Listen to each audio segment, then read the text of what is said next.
Olá, sejam bem-vindos a mais esse podcast. Hoje a gente vai falar principalmente sobre rótulos, o que comer, né, quando você tem uma alergia à proteína do leite da vaca, por exemplo, a PLV, e o que é importante da gente conseguir substituir, porque é sim uma fonte importante de cálcio, de vitaminas, de proteína, então a gente tem que ver isso direitinho.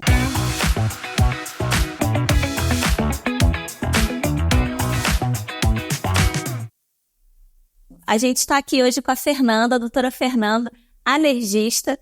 Muito obrigada por estar aqui. Imagina, é sempre uma delícia conversar com você. E eu acho que essa conversa, o alergista com o nutricionista, a gente consegue se complementar muito. Porque no caso de alergia à proteína do leite de vaca, é importante a gente ler os rótulos e ver o produto que a gente está comprando para a gente consumir ou para dar para o nosso filho. Mas nem sempre é muito fácil a gente ler rótulo, né? Vem aqueles nomes esquisitos, a gente não entende muito bem o que está escrito. Sim, e a gente tem que lembrar que, assim, quando a pessoa tem uma alergia, hoje em dia a legislação brasileira, ela tá a favor, né, da gente. A nossa legislação de rotulagem obriga a empresa a colocar os Big Eight, né? Ali, o que são os Big Eight?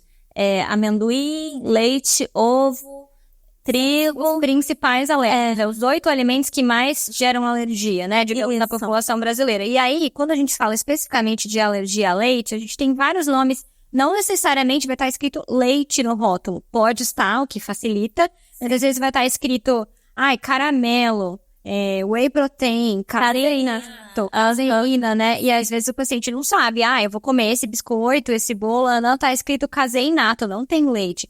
E às vezes tem. Então, essa é uma orientação que acho que os nutricionistas e os alergistas fazem diferença, né, no dia a dia do paciente, para ele realmente conseguir excluir de maneira efetiva esse alimento.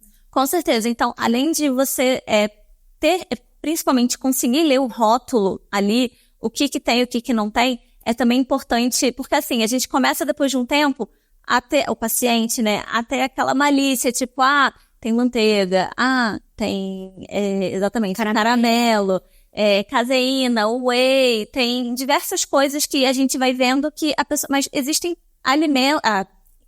ingredientes que confundem e não tem. Por exemplo, como a gente estava até conversando, manteiga de cacau. Manteiga de cacau não tem leite, por exemplo. Ácido lático, né? Manteiga de cacau não é leite, ácido lático. Isso. Tem algumas coisas que lactato de não sei o quê. Então, assim, é legal vocês irem e procurarem profissionais que saibam sobre isso, tanto alergista quanto nutricionista, para eles conseguirem passar esse tipo de lista para vocês. Porque no começo, normalmente o paciente fica muito confuso.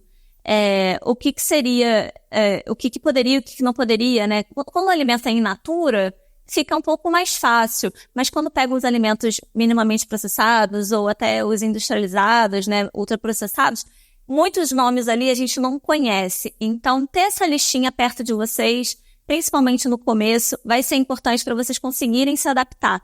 E sempre ler o rótulo e a parte do contém ou não contém, seja leite, seja derivado de leite, contém traços, contém leite, o que quer que seja, é importante que vocês sempre estejam atentos ali. Mas ler a parte tanto dos ingredientes quanto a parte do atenção ali embaixo, que costuma ser separado um pouco dos ingredientes. Agora, para o alérgico, isso depende, né? Então, isso é individualizado. Tem alergias imediatas em que a gente precisa evitar os traços. Então, pode conter, você foge. Pode conter leite? Não pode. Você não pode comer. Mas tem alergias, às vezes alergias tardias, em que o paciente tolera o traço.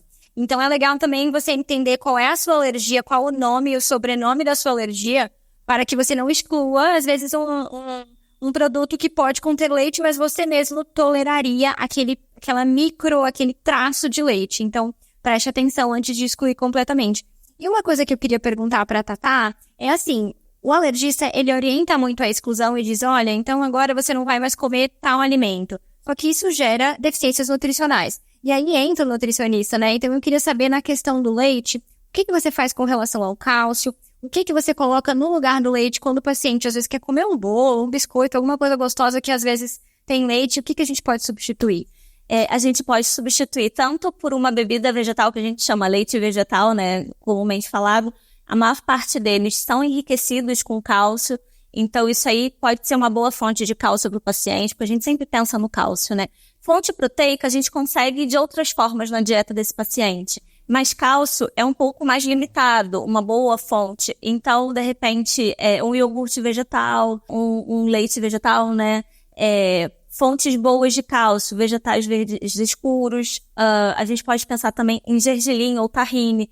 É uma fonte maravilhosa de cálcio. Legal. Então, são coisas que a gente vai colocando, não vai ser necessariamente uma fonte só, que nem a gente pensa no leite, né? Mas vai ser todo um contexto alimentar que vão ter diversas fontes de cálcio que você vai somando e no final do dia a gente vai conseguir a quantidade necessária. A gente tem que pensar nisso principalmente no caso de crianças, porque a fase de crescimento a gente precisa muito de cálcio. Então, a gente tem que estar muito atento se aquela criança está consumindo ou não a quantidade necessária, né? Com certeza, às vezes trocar por um leite de soja, né? Alguma outra questão, né? Com certeza. Então, assim, a gente tem que estar muito ligado em somar aquela quantidade de micronutrientes. No caso do cálcio ali, ver também balanceadas outras fontes, assim, de vitamina A, vitamina D e tal.